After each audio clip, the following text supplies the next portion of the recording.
Ini sifat orang Jawa dilakukan oleh Belanda. Anjing. Belanda menganggap orang Jawa seperti anjing. Mari kita insaf bagaimanakah penjajahan berlaku kepada kita. Para ulama kita daripada Mekah turun mengisahkan jihad kepada Belanda. Tetapi sayang, ini namanya keraton. Bangsawan Jawa, keluarga Radin, menjadi petualang dalam perjuangan ini. Mereka bersama Belanda menjajah bangsa mereka sendiri. Tidak ada lebih hina apabila mereka menjajah bangsa mereka sendiri.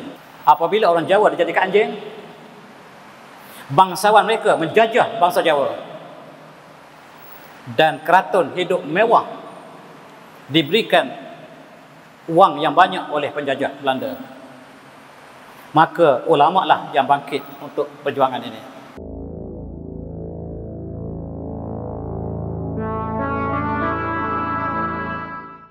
Bismillahirrahmanirrahim. Assalamualaikum warahmatullahi wabarakatuh. Alhamdulillah, alhamdulillahirabbil wa bihi nasta'in. Wala aqwatal muttaqin wala udwana lil zalimin. Wassalatu wassalamu ala asyrafil anbiya'i wal mursalin wa alihi washabihi ajma'in, amma ba'du. Ya semoga al-fadil, promosi mereka imam, tuan bilal, muslimat yang dirahmati Allah sekalian. Saya mengucapkan syukur kerana dapat bersama dengan para jemaah. Dan untuk malam ini sempena dengan bulan kemerdekaan, saya diminta oleh masjid untuk menyentuh tentang pengorbanan ulama dalam perjuangan kemerdekaan. Dan marilah kita sama-sama mulakan dengan ayat surah Al-Ankabut. A'udzu minasyaitonir rajim. Walladzina jahadu bina lanahdiyannahum subulana wa innallaha ma'al muhsinin. Shadaqallahul azim. Dan mereka yang berjihad pada jalan kami, dan pasti kami akan memberikan tunjuk jalan-jalan kami. Dan sungguhnya Allah bersama dengan orang yang melakukan kebaikan. Inilah ayat kelakan kepada mereka yang berjuang sepanjang masa untuk mendekatkan jalan Allah, di jalan Allah, dan Allah akan berikan mereka petunjuk jalan-jalannya yang benar. Dan Allah bersama dengan orang yang melakukan kebaikan. Mula-mula sekali, mari kita kenal negara kita. Sejak daripada kurun ke-15, 16, kita dijajah oleh berbagai bangsa. Kita dijajah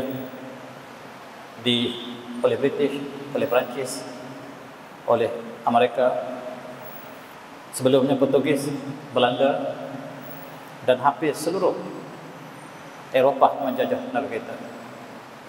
Negara kita dijajah oleh British, Pulau Jawa dijajah oleh Belanda, Kamboja dijajah oleh Perancis, Filipina dijajah oleh Amerika dan Spanyol, Pulau Maluku, Pulau Sulawesi, Makassar dijajah oleh Belanda dan Portugis.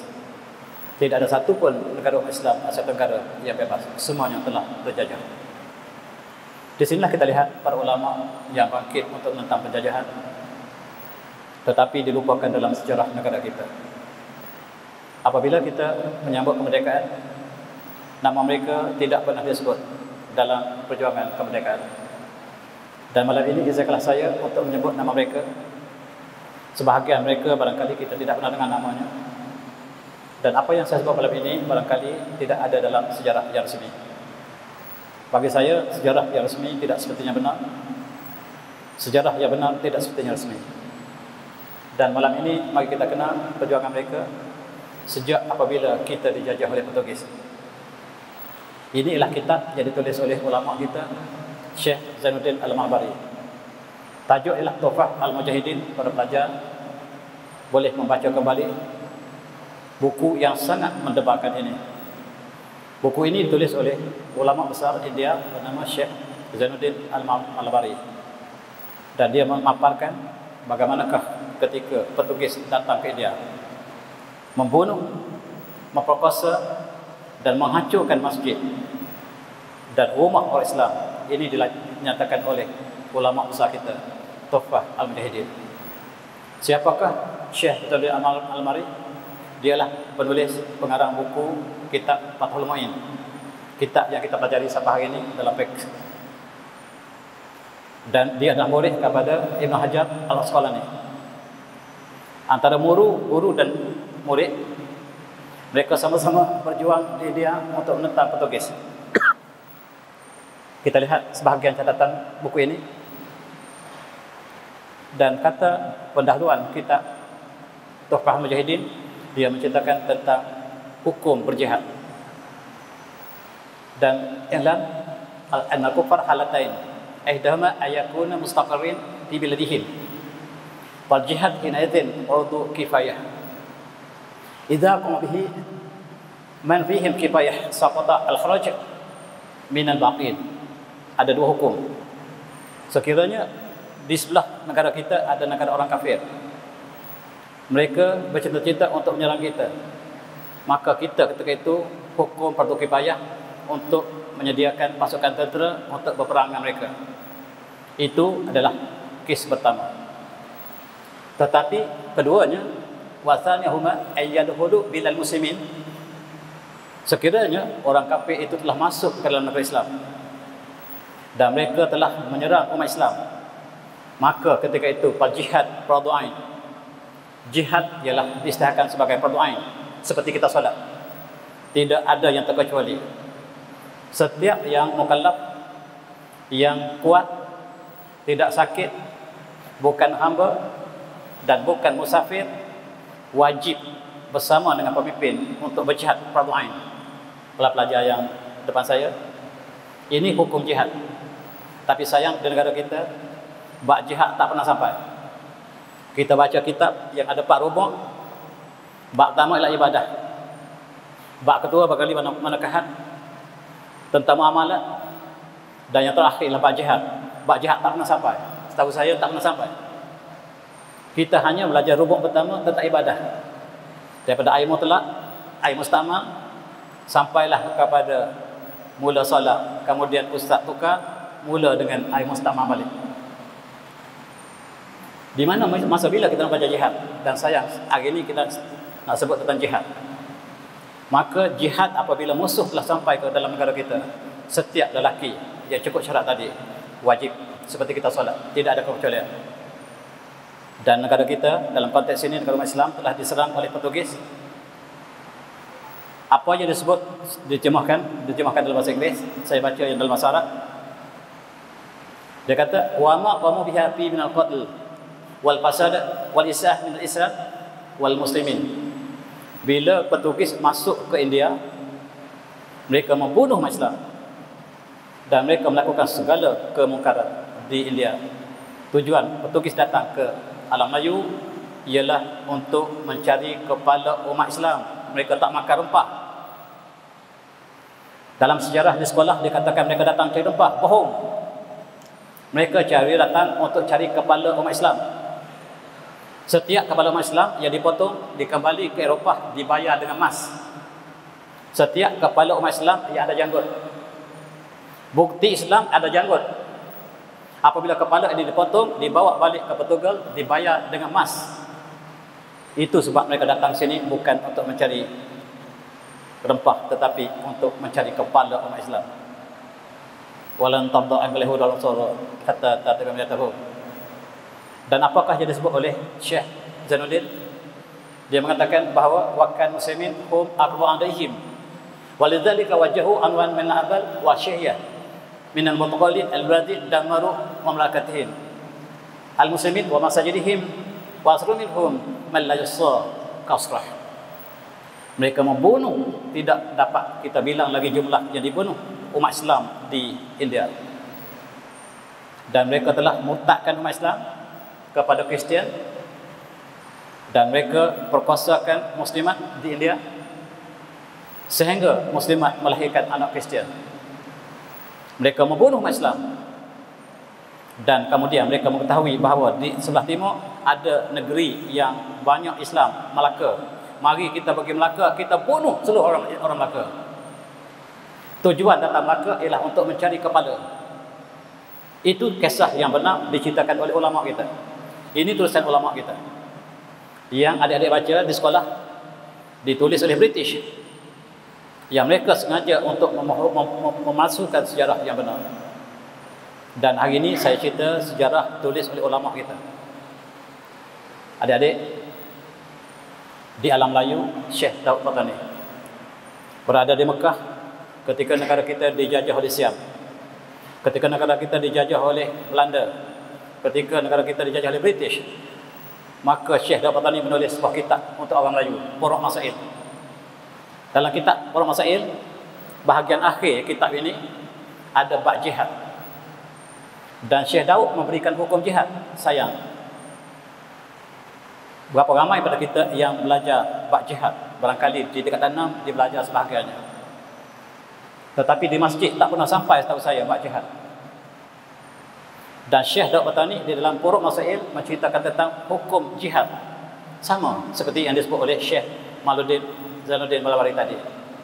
Apabila musuh Islam telah sampai ke negeri itu, maka wajib ain, fardu ain untuk setiap yang mukallaf, dan cukup syarat untuk bangkit berjuang dengan darah dan air mata. Perjuangan yang panjang, perjuangan dengan darah dan air mata. Demikian juga Syekh Daud Patani dalam kitabnya Qurratul Thulab menyatakan hukum yang sama, mengatakan bahawa perang sabil, perang jihad di sabil Allah ialah fardu ain sekiranya musuh telah sampai di negara kita. Dalam konteks ini, yang kita lupa ialah peranan ulama kita di Mekah. Apabila negara kita daripada Aceh sampai ke Makassar telah dijajah, sebahagian ulama kita sedang berkumpul di Mekah mencari jalan bagaimanakah untuk mengembalikan tanah air kepada Islam kembali, sebab kita sedang dijajah. Di Mekah ketika itu berada di bawah kerajaan Osmaniyah. Kerajaan Osmaniyah memberikan ruang kepada ulama supaya mereka berkumpul di Mekah tanpa perlu visa, sebab Mekah ialah bumi kita bersama. Selama 600 tahun Mekah ialah bumi kita bersama. Tidak ada siapa yang dilarang masuk ke Mekah, dan kita boleh masuk bila-bila masa. Ulama Melayu berkumpul di sini. Mereka memberi tanah, mereka wakafkan tanah-tanah di sekeliling Masjidil Haram sampai hari ini. Tapi sayang, apabila kita kalah, bila kerajaan Osmaniyah telah kalah, Mekah dipegang oleh orang lain. Orang lain ini membuat polisi, kalau nak datang ke Mekah mesti minta izin pada kami. Kalau kami tak bagi visa, tak boleh datang ke Mekah, sebab Mekah ialah bumi kami. Berbeza dengan apa yang dilakukan oleh kerajaan Osmaniyah, bahawa Mekah ialah bumi kita bersama. Kita lihat ramai ulama kita yang bermasyarakat di Mekah, digalakkan kita berada di Mekah sebab Mekah ialah bumi kita bersama. Kita lihat ulama kita berkumpul di Masjid Bilal. Masjid Bilal berada di tepi Masjidil Haram, di atas bukit Jabal Abi Qubais. Di sini dipanggil Masjid Bilal Arshi, yang tempat orang Melayu, khusus orang Melayu. Masjid ini kalau pergi sekarang tidak ada lagi. Kerajaan baru sangat benci masjid ini. Sebaik saja mereka hancurkan masjid ini, sebab di sini orang Melayu yang bermasyarakat. Di sini orang Melayu mengajar ilmu tasawuf, dan mereka memberikan ijazah kepada pemimpin-pemimpin tarekat kembali ke tanah air dan menentang penjajah dengan zikir dan doa. Pedang harus disertakan dengan zikir. Itulah yang diamanahkan di Masjid Habsyi ini. Masjid ini berperanan begitu lama. Kita ingat ulama kita seperti Syekh Abdul Rauf Sengkil yang telah berjuang di Aceh, membawa balik dan menulis kitab-kitab. Dan kitab yang terbesar ditulis ialah kitab Miratul Thulab, dihasilkan di Aceh. Sayang, kitab ini barangkali pelajar-pelajar tidak pernah baca. Ditulis oleh ulama kita yang besar, dan inilah di antara ulama kita yang besar yang menulis tentang tafsir Al-Quran dalam bahasa Melayu. Tarjuman Al-Mufid ditulis oleh Syekh Abdul Rauf Sengkil dengan perjuangan menentang penjajahan. Kemudian kita lihat Syekh Ahmad Fatih Sambas, orang Sambas, juga berjuang untuk menentang penjajahan di alam Melayu dengan doa dan jihad. Jihad pedang harus disertakan dengan doa. zikir dan tawakal. Itulah yang dibawa oleh para ulama kita. Bila kita merdeka, tak pernah disebut nama ini. Nama ini tidak dicatatkan di Tugu Negara. Di Tugu Negara kita tidak ada nama ini. Kita kembali lihat Syekh Abdul Wahab Rakan yang memimpin Khalidi An-Naqsyabandi juga balik menentang penjajahan. Murid-muridnya mengangkat pedang, tetapi namanya tak pernah disebut. Apabila kita menyambut kemerdekaan bulan Id, selalunya kita menyambut kemerdekaan pada akhir bulan Ogos. Kita lihat ulama kita, Syekh Yusuf Tajul Hauti dari Makassar, yang berjuang dengan darah air mata.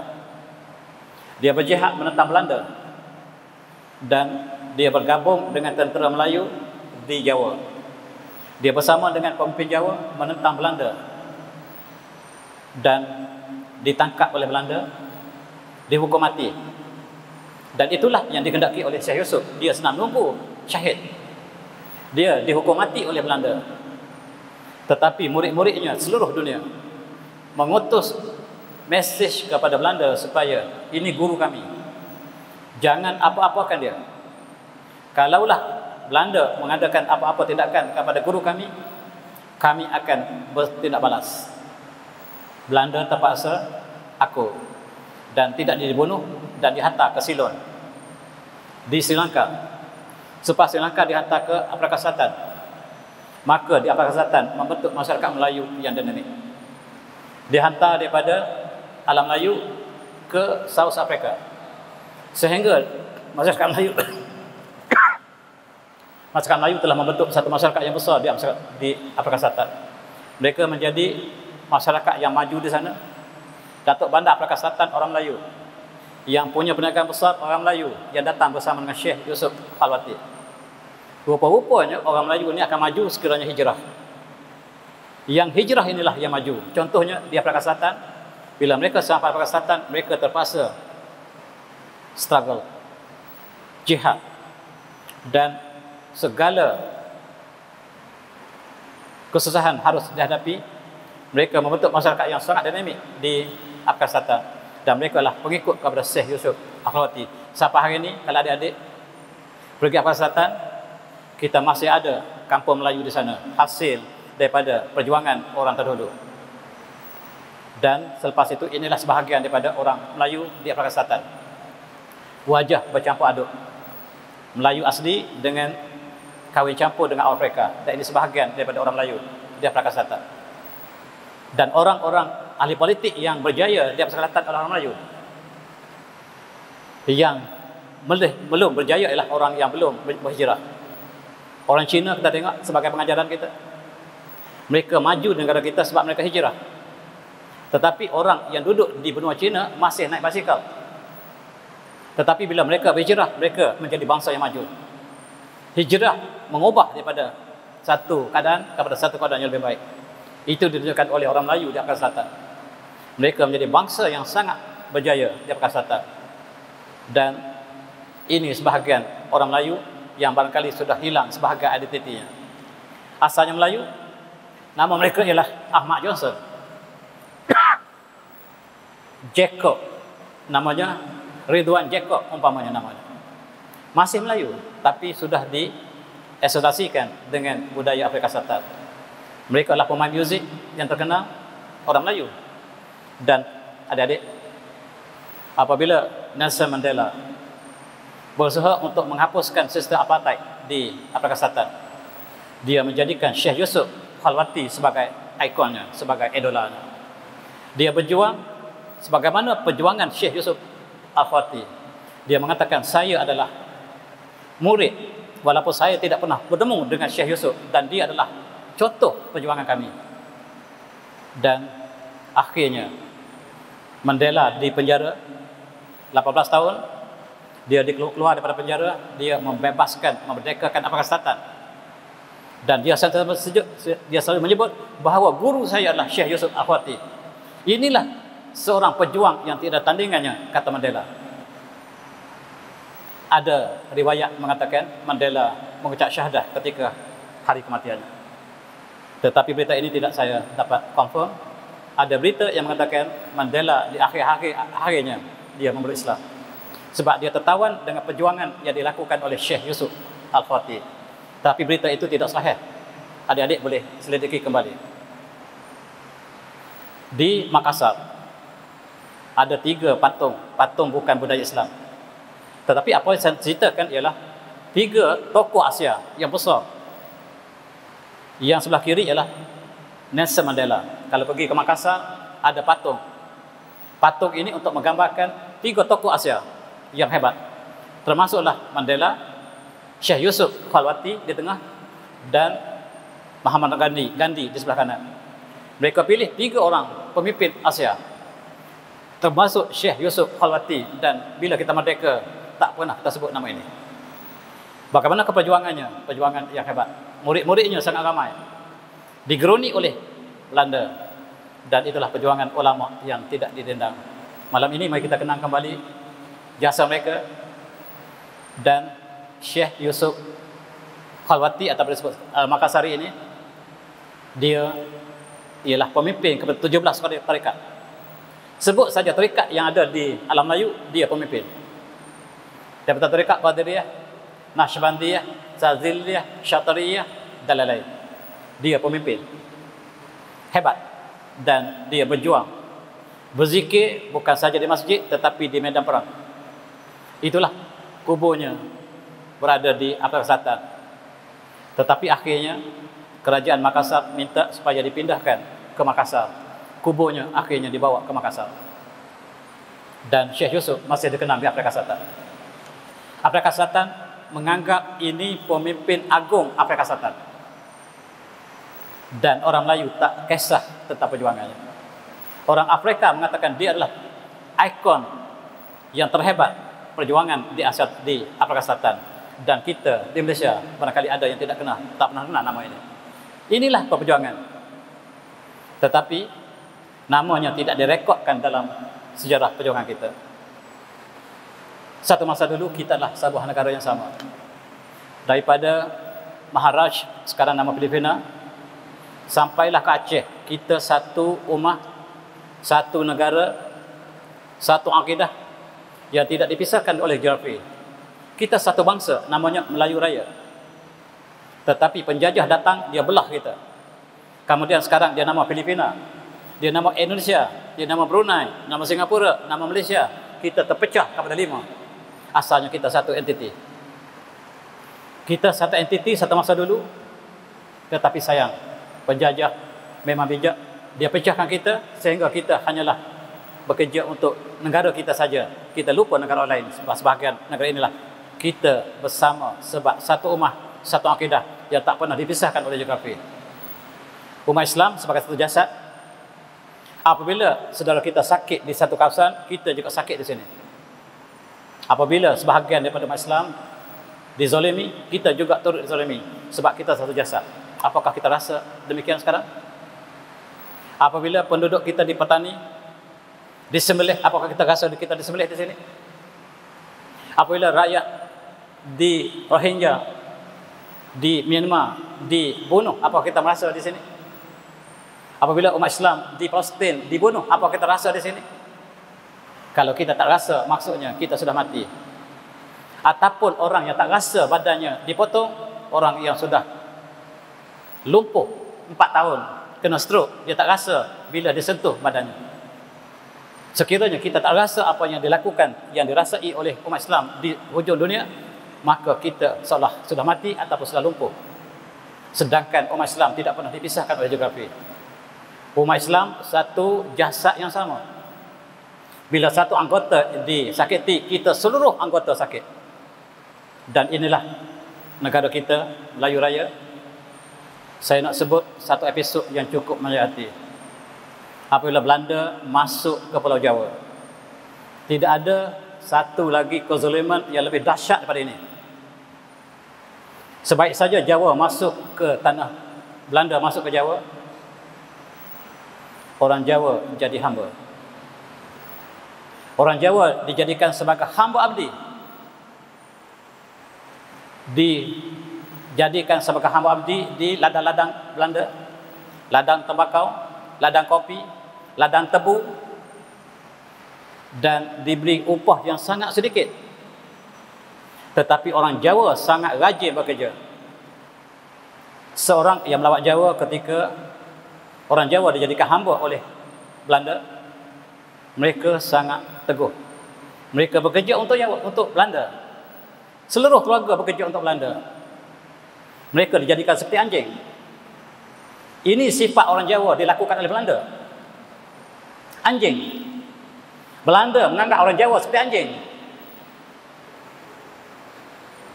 Mari kita insaf bagaimanakah penjajahan berlaku kepada kita. Dan para ulama kita daripada Mekah turun mengisahkan jihad kepada Belanda. Tetapi sayang, ini namanya keraton. Bangsawan Jawa, keluarga Radin, menjadi petualang dalam perjuangan ini. Mereka bersama Belanda menjajah bangsa mereka sendiri.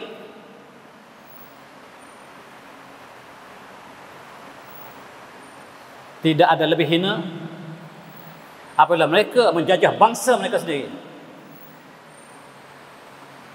Adik-adik, ingat sejarah ini. Jangan lupa, sejarah mungkin berulang dalam bentuk yang berbagai-bagai. Apabila orang Jawa dijadikan anjing, bangsawan mereka menjajah bangsa Jawa, dan keraton hidup mewah, diberikan wang yang banyak oleh penjajah Belanda. Maka ulama lah yang bangkit untuk perjuangan ini. Jangan lupa perjuangan Pangeran Diponegoro yang mengangkat senjata, yang mengisahkan jihad. Wahai orang Jawa sekalian, sekarang sudah tiba jihad ialah fardu ain. Jangan lari daripada Jawa. Jangan kamu lari. Jangan kamu keluar daripada Jawa. Kita berjihad hari ini. Sebahagian mereka keluar. Sebahagian orang Jawa keluar daripada Jawa. Tidak sanggup untuk berjihad. Pangeran Diponegoro menyebut, jangan kamu tinggal Jawa. Mari kita berjihad. Negara kita sudah dijajah. Dan pengikutnya ialah Kiai Mojo, Kiai Hasan, Sentuk, Mangkubomi bersama berjuang untuk mentang Belanda. Dalam perjuangan, ulama kita dibeluti oleh pengikut sendiri. Sentuk dan Mangkubomi berpaling badadah bersama Belanda menentang Diponegoro. 3-4 minggu lepas, saya melawat Makassar.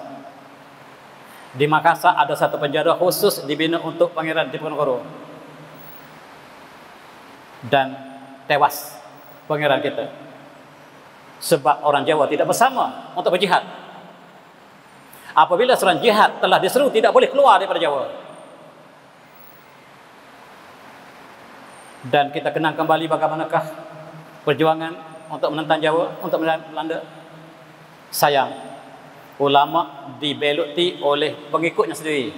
Ingat nama Sentut, ingat nama Mangkubomi yang belok kepada perjuangan ulama,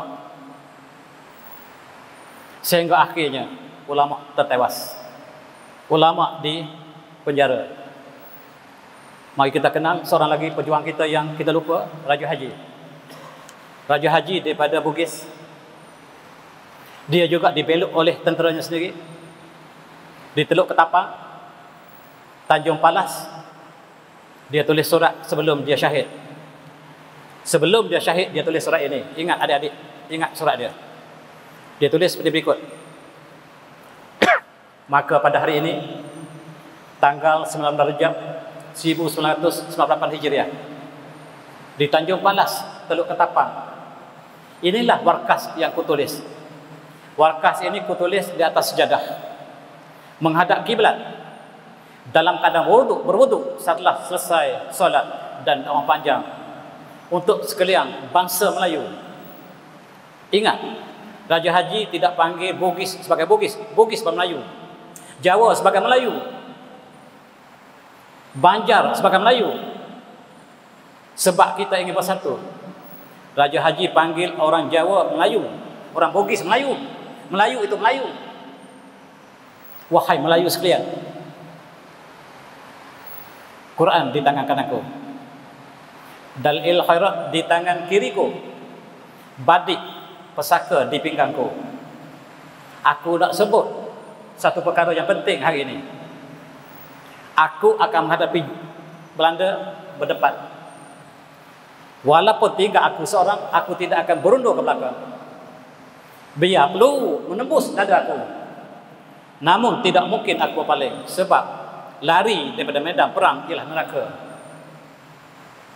Tapi sayang, tenteraku belot. Tenteraku yang aku pimpin daripada Bugis, yang aku pimpin daripada Jawa, yang aku pimpin daripada Terengganu, telah belot kepada aku. Sungguh demikian, aku amat menyedari bahawa terdapat kalangan armada perang Melayu yang aku satukan dan pimpin ini, terdapat golongan Melayu yang menjadi musuh dalam selimut. Berwajah Melayu, berhati Belanda. Dengar pesanan Raja Haji. Wajah Melayu, berhati Belanda ketika Belanda. Berwajah Melayu, berhati Inggris ketika Inggris. Ini pesanan Raja Haji. Mereka berani mati sehinggalah petualang bangkit daripada sujud. Tatkala imam dan jemaah masih bersujud, lalu ditancap pisau di belakang antara mereka.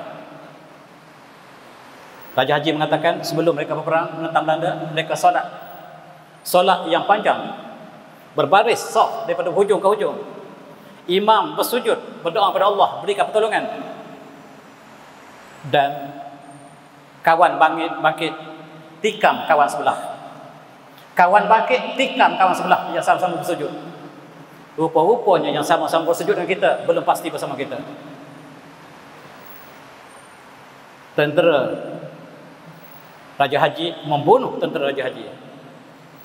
Dan apabila janji Allah telah sampai, maka syahidlah dia. Para pejuang ini, mereka turun untuk syahid. Sekarang mereka ditikam oleh kawan mereka, mereka syahid. Inilah kekalahan Raja Haji, bukan daripada musuh, tetapi daripada kawan sendiri. Ingat, di Jawa, pangeran kita dibeloti oleh kawannya sendiri, oleh tenteranya sendiri. Kemudian Raja Haji dikhianati oleh tenteranya sendiri. Tidak mudah kalah sekiranya tenteranya sendiri tidak belot kepada Raja Haji. Melayu bangsa pengkhianat. Dengar sekali lagi, Melayu bangsa pengkhianat, kata Raja Haji, bukan saya ya.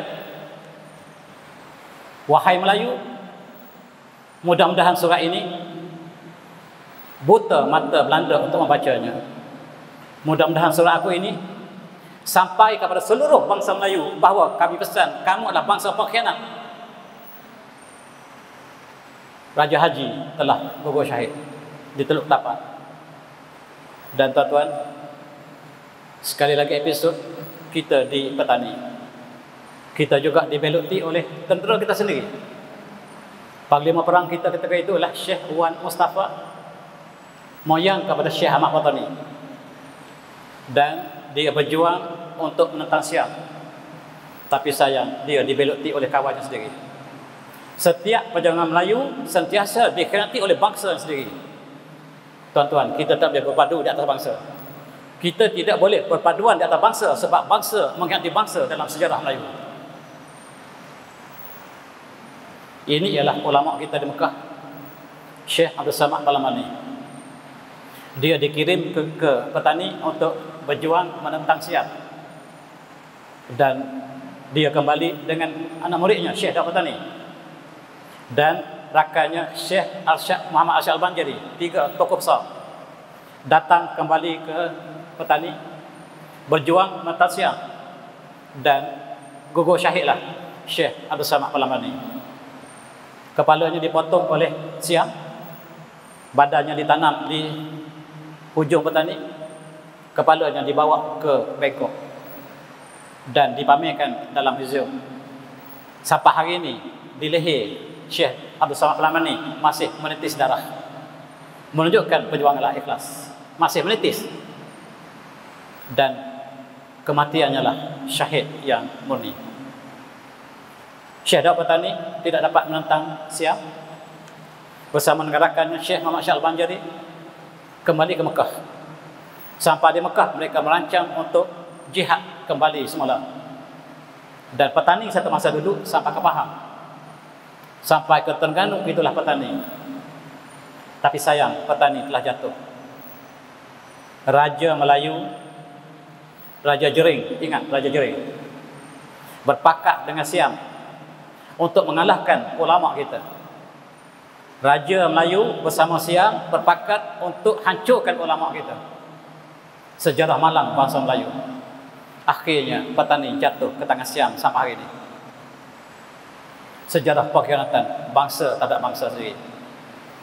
Kita kenal di hujung Semenanjung Kerak. Di sinilah asalnya sempadan kita. Tetapi sayang telah dapat pada orang lain. Kita hilang petani, sebelumnya kita hilang campak, kemudian kita hilang Singapura. Adik-adik pertahankan yang ada sejengkal lagi, yang masih tinggal, warisan yang abadi. Pertahankan kita yang ada satu lagi kawasan yang belum hilang bertangan kita. Pelajarilah sejarah. Siapa tak belajar sejarah, sejarah akan ajar sekali lagi. Adik-adik, bila kita pergi ke petani, kita pergi ke Thailand, kita jumpa Phuket, asalnya bukit. Kita jumpa Jala, asalnya jala. Kita jumpa Krabi, asalnya Maghribi. Dan cukup sedih, bumi kita bertukar tangan. Bumi kita telah menjadi hak orang lain. Kemudian kita terlepas Singapura, ya tinggal sejengkal lagi. Itulah yang masih ada sekarang. Dan ulama kita sekali lagi berkumpul di Mekah. Bagaimanakah untuk menghancurkan British di tanah air? Sedangkan orang Melayu sudah bekerja dengan British. Orang Melayu sudah bekerja dengan British sebagai pion, sebagai kerani, sebagai mata-mata, sebagai tentera. Mereka bekerja sebagai tentera British, namanya Malay Regiment. Cukup menyedihkan. Bangsa Melayu sudah bekerja dengan British. Ulama kita menentang British. Dan ulama kita berkumpul di Mekah. Di pada segi ialah Syekh Abdul Samad Al-Lamani, Syekh Muhammad Asy'ad Al-Banjari, Syekh Abdul Wahab Bugis, Syekh Abdul Rahman Misri, orang Jawa. Mereka mencari jalan bagaimanakah untuk kembali tanah air. Dan mereka rekrut pemuda-pemuda Melayu yang naik menaikkan haji untuk kembali ke tanah air dan menentang penjajahan. Kita kenal 3 orang ulama besar kita. Sebelah kiri ialah Syekh. Kita bagi ruang untuk azan dulu. Silakan. Kita sambung sekali lagi. Kita kenal 3 tokoh utama kita di Mekah dalam kurun ke-19, hujung 19. Syekh Muhammad An-Nawawi, Syekh Nawawi Al-Bantani, orang Jawa, Syekh Ahmad Qatani, orang Qatani, dan tokoh Baluh Al-Rusi, orang Terengganu. 3 ini menjadi pemimpin utama kita di Mekah. Merancang bagaimanakah untuk menentang Belanda di Jawa, Sumatera, menentang Inggris di Tanah Melayu, menentang Amerika di Filipina, dan menentang Belanda di Maluku. Mereka bertiga membentuk satu persatuan yang besar di Mekah. Tapi sayang, bila merdeka, nama mereka tercicir. Nama mereka tidak dipahat di tugu negara kita. Dan banyak lagi ulama kita yang bersemasa di Mekah turut bersama dalam perjuangan ini. Nama ini barangkali kita tak pernah dengar. Syekh Ibrahim Daud Batani, Ahmad Marzuki, Ahmad Mishad Al-Batawi, Fakir Nur Jokjawi, Baydawi Abdul Aziz Lasami, orang Lasam, Jami' Ibn Rashid Al-Rifai Al-Bugisi, Jamaluddin Abdul Khalid Al-Qatani, Sulaiman Ibnu Muhammad Masih Al-Palambani, Saleh Ibnu Muhammad Kalantani, Saleh Mujian Al-Batawi, Abdul Rashid Aslam Al-Bugisi. Ulama besar kita. Seorang pun kita tak kenal. Bila kita merdeka, nama mereka dilupakan sama sekali. Orang Bugis, orang Banjar sama-sama berjuang di mana saja ada musuh. dan itulah umat Islam satu masa dulu. Tugas Syekh Ahmad Patani ialah untuk apabila dipecahkan alam Melayu, cantum kembali. Mula-mula sekali cantumkan Kelantan, Terengganu, Petani dan Kemboja sebagai entiti yang pertama. Lepas itu masukkan Johor, masukkan Riau, masukkan Sumatera, masuk Jawa, Aceh, Sulawesi. Kita bergabung untuk menjadi umat Melayu agung. Ini tidak ada dalam sejarah. Tetapi penjajah telah mengetahui, mereka menyekat tujuan ini. Dan kita ingin kembalikan semula seluruh alam Melayu ini kepada satu khalifah. Seorang khalifah saja, tidak boleh banyak. Khalifah yang dicadangkan ialah Sultan Zainal Abidin yang ketiga. Selain pada itu, Syekh Ahmad Patani menubuhkan persatuan di Mekah, namanya Jamatul Fataniyah. Kemudian membentuk persatuan Ar-Rushdiyah di Riau. Di Jawa membentuk syarikat Islam untuk menentang Jawa, untuk menentang Belanda. Dan ditubuh cawangan-cawangan yang banyak syarikat Islam di seluruh alam Melayu. Kenapa tidak dalam sejarah kita? Kenapa perjuangan ini tidak ada dalam sejarah negara kita? Dan inilah calon untuk menjadi khalifah seluruh alam Melayu, namanya Sultan Zainal Abidin yang ketiga. Ia dilatih di Mekah bersama dengan Tengku Mahmud Zuhdi yang menjadi mufti Syekhul Islam di sini. Dan saya dipahamkan pusat dia di sini, masjid ini. Dilatih tokoh besar kita, Raja Sultan Zainal Abidin ketiga dengan Tengku Mahmud Zuhdi. Dua-dua murid Syekh Ahmad Patani. Dua-dua akan dihantar kembali ke Malaysia, ke Tanah Melayu untuk berjuang menentang penjajahan. Sayang, Tengku Mahmud Zuhdi dihantar di sini, di masjid di Raja ini. Ketika itu Selangor telah dijajah oleh British. Dan Sultan Alauddin, Sultan yang sangat alim. Kita kenal Sultan Selangor, Sultan Alauddin. Dia menulis kitab, dia membaca khutbah di Jugra. Dan bila rakyat minta, marilah tuanku kita lawan British, sabar, kita tak boleh lawan British sebab kita lemah, mereka kuat. Sultan Alauddin tidak berani untuk menentang British. Dan Sultan Zainal Abidin sudah bersedia untuk menentang British. Ada sultan yang bersama dengan British, ada sultan yang menentang British. Sultan yang menentang British semua dipecat. Sultan yang bersama British disebut Sir. Kalau ada Sir di depan, maksudnya dia bersama British. Dan Sultan Zainal Abidin ketiga bersama dengan Tok Paloh berjuang untuk membentuk sebuah negara Islam yang pertama dengan menjadi khalifah di alam Melayu. Sejarah ini tidak ada. Dan kita telah membentuk perlembagaan di Terengganu bernama Itqan Al-Muluk Bitandil As-Suluk. Kalau belajar sekolah agama, sila kaji apakah kandungan daripada perlembagaan ini sebagai persediaan untuk menjadi khalifah di alam Melayu.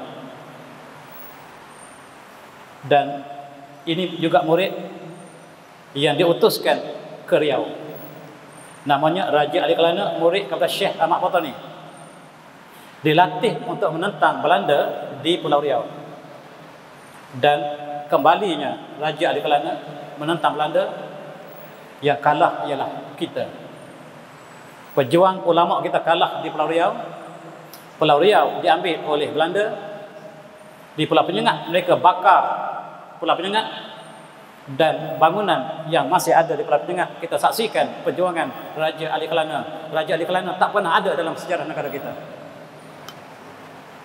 Apabila kalah, Raja Ali Kelana telah lari ke Singapura dan dilantik menjadi Syekhul Islam yang pertama Singapura. Mufti pertama Singapura ialah Syekh Raja Ali Kelana, yang dirancang untuk menjadi pemimpin di kawasan Jawa dan Pulau Riau, tetapi tidak berjaya. Tetapi ulama kita ini tidak pernah disebut dalam sejarah kita. Mereka yang berjuang dengan darah air mata. Inilah masjid Pulau Penyengat. Di sinilah mereka berkumpul. Di sinilah sejarah yang agung apabila mereka berkumpul untuk menentang penjajah. Kebanyakan orang Melayu bersama penjajah. Mereka menjadi tentera penjajah. Mereka menjadi Malay Regiment dalam tentera penjajah. Siapa kita sebenarnya? Dan Syekh Ahmad Patani sangat sayang kepada Tengku Mahmud Zudi. Selangor tidak ada orang alim.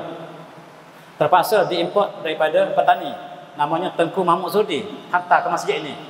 Masjid yang kita bercakap ini. Saya dipahamkan, pejabatnya di belakang. Dialah cuba mengembangkan ilmu tamadun di sini. Jasanya orang Selangor kena kenal. Jasanya sangat besar kepada Islam di Selangor. Orang petani dilatih di Mekah sebagai orang yang pertahankan Selangor, tapi sayang Selangor telah jatuh ke tangan British. Negeri Sembilan, Syekh Ahmad Patani hantar muridnya bernama Syekh Muhammad Said Alinggi yang membawa tarikat Ahmadiyah, yang dipesan oleh Syekh Ahmad Patani bawa Ahmadiyah ke Negeri Sembilan, berjuang dengan zikir. Sayang Negeri Sembilan telah jatuh ke tangan British. Di Kedah, murid Syekh Ahmad Patani dihantar menjadi mufti di Kedah. Semua murid Syekh Ahmad Patani jadi mufti. Di Selangor menjadi mufti Selangor, di Negeri Sembilan menjadi mufti Sembilan, dan di Kedah dihantarnya Haji Wan Sulaiman. Dan dia juga menjadi Syekh Islam di Kedah. Murid Syekh Ahmad Patani. Dan Kedah juga jatuh ke tangan British. Habis peranan ulama kita terhad. Ulama kita tidak boleh mengangkat pedang lagi, dan mereka berjuang dengan ilmu, dengan kuliah seperti kita sekarang, dengan pen, dengan kitab. Itulah perjuangan ulama kita selepas kita tidak boleh lagi menentang British. Dan Syekh Ahmad Patani menghantar pelajar kita ke Mesir untuk masuk Universiti Azhar. Sebab belajar tanpa ilmu, berjuang tanpa ilmu tidak cukup. Mesti umat Melayu pergi ke Azhar, ambil ilmu sebanyak mungkin, balik ke tanah air, sebarkan ilmu. Inilah Persatuan Melayu Azhar. Presidennya ialah orang Aceh, Syekh Ismail Aceh namanya. Dan mereka lah yang kembali ke tanah air membawa misi yang sama, tapi kali ini dengan ilmu. Pelajarilah kitab-kitab Turas diajar di masjid, kita tumpukan kepada Turas. Dan kita mesti menguasai ilmu-ilmu Turas kita. Untuk menentang penjajah, sekarang kita tumpukan dengan ilmu. Inilah peranan yang dibawa oleh ulama kita yang balik dari Mesir kemudiannya.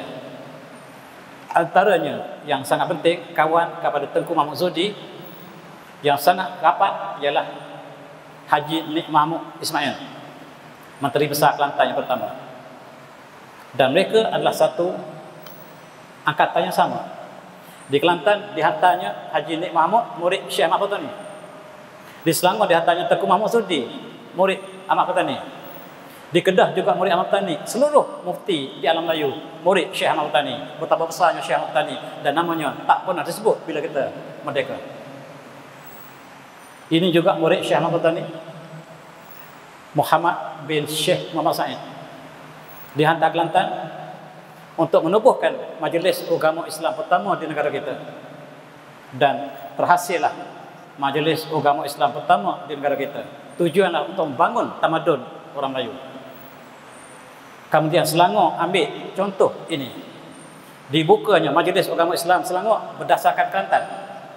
Dibawa oleh Tengku Mahmud Zudi, dibawa ke Johor, dibawa ke Kedah. Murid-murid Syekh Ahmad Patani mengembangkan majlis agama Islam di seluruh alam Melayu. Dan di sinilah kita merancang sesuatu. Tetapi negara kita telah terjajah. Bagaimanakah kita untuk menentang penjajahan? Mari kita sedar melalui ilmu. Murid Syekh Ahmad Patani di Kelantan namanya Tok Kenali. Dan kita mesti menyebarkan ilmu melalui tulisan, kitab. Perjuangan kita mesti ilmiah. Maka majalah Islam pertama, majalah kesedaran kemerdekaan ditubuhkan, namanya Pengasuh. Ini majalah yang paling tua negara kita, yang ditubuhkan pada tahun 1918 dan masih hidup sampai sekarang. Kalau adik-adik tak pernah baca majalah pengasuh, sayang. Ini majalah yang paling tua negara kita, diterbitkan oleh Majlis Islam Kelantan yang masih wujud sampai sekarang. Usianya sudah lebih 100 tahun. Ketika melancarkan majalah pengasuh, Tok Kenali murid Syekh Ahmad Botani mengangkat tangan supaya Allah kekalkan pengasuh sebagai medan perjuangan ilmu untuk umat Melayu seluruh alam Melayu. Adik-adik kena baca pengasuh. Cari keluaran yang pertama, bagaimanakah diserunya supaya umat Islam bebas daripada kejahilan, meningkatkan ekonomi, pertahankan diri, dan akhlak yang mulia harus kita terapkan dalam setiap jundullah, tentera Allah. Sekarang barangkali peranan kita bukan lagi dengan pedang sebab kita lemah. Maka kita kembalikan dengan ilmu yang mantap, dan itulah perjuangan dilakukan kemudiannya. Sayang, negara kita diperintah oleh tentara salib. Ini bendera British, salib. Tentera kita pegang bendera salib. Tentera Melayu yang bekerja dengan British pegang bendera salib. Mereka mati dengan salib ini. Sebahagian jadi mata-mata. Mata-mata ialah ejen kepada British untuk tangkap siapa yang menentang British. Sekarang kita panggil polis. Mereka ialah menentang ulama kita. Tentera dilatih, diasuh supaya menangkap para ulama kita. Bila kita merdeka, sepatutnya ulama menjadi hero, tetapi polis dan tentera yang menjadi hero. Terbalik sama sekali. Mari kita fikir di manakah kedudukan kita, betul? Ini ialah bendera British. Mata-mata pegang ini, askar pegang ini. Setiap bangunan ada bangunan ini. Di atas masjid pun ada bendera ini, bendera salib. Dan moyang kita bekerja untuk British, menjadi tentera British, Malay Regiment. Cukup malam. Sedangkan mereka tugas tangkap ulama yang balik pada Mekah. Siapa kita sebenarnya? Di antara tentera Melayu yang bekerja dengan British, sedar bahawa mereka ialah bekerja dengan musuh Allah. Para ulama kita menyuruh mereka mari bersama dengan ulama. Mereka, Allah bukakan hati dan perasaan. Mereka bersedia untuk menentang British, tentera mereka sendiri, ketua mereka sendiri. Mereka menentang British di Singapura. Infanteri kelima tentera Melayu telah belot, telah menentang British, dan mereka ditembak. Inilah tentera Melayu yang sedar bahawa mereka tidak lagi menjadi tali barut British. Mereka syahid di hujung senjata British bersama dengan tentera Islam yang lain, kebanyakan daripada India. Tok Janggut dilatih di Mekah, diberi ijazah oleh Syekh Ahmad Botani, pertahankan Kelantan daripada jatuhnya British, jatuhnya Kelantan pada British, pertahankan hukum Al-Quran di Kelantan. Tetapi dia dikatakan sebagai pengkhianat.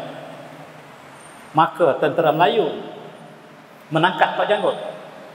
Ini tentera Melayu, tuan-tuan, pengkhianat yang dilatih oleh British, menangkap para ulama. Dan mereka lah yang dikatakan hero negara sampai hari ini. Nama mereka lah tercatat di logo negara kita. Di Pasir Putih, pejuang-pejuang ulama sudah hampir menguasai keadaan, tetapi tentera Melayu lah yang menangkap Tok Janggut. Tetapi Tok Janggut tak ditangkap, dia tangkap orang lain dan digantung. Bukan Tok Janggut, orang lain. British mengisytiharkan ini Tok Janggut, ini bukan Tok Janggut. Datuk saya seusia dengan Tok Janggut. Datuk saya beritahu kepada saya, Tok Janggut tidak digantung, ini orang lain. Tok Janggut kekal hidup dan disembunyikan di macam, kata moyang saya. Dan saya nak bawa satu lagi ulama dalam masa yang terhad ini, ialah Syekh Osman Seni, orang Pendik Kelantan. Dihantar ke Pahang untuk menjadi mufti pertama. Sebab Pahang tak ada orang ulama, tak ada ulama. Selangor tak ada ulama, dihantar Tengku Mahmud Zuhdi. Di Negeri Sembilan tidak ada ulama, dihantar Syekh Muhammad Linggi. Di Pahang tidak ada ulama, dihantar orang Kelantan, iaitu Syekh Osman Seni.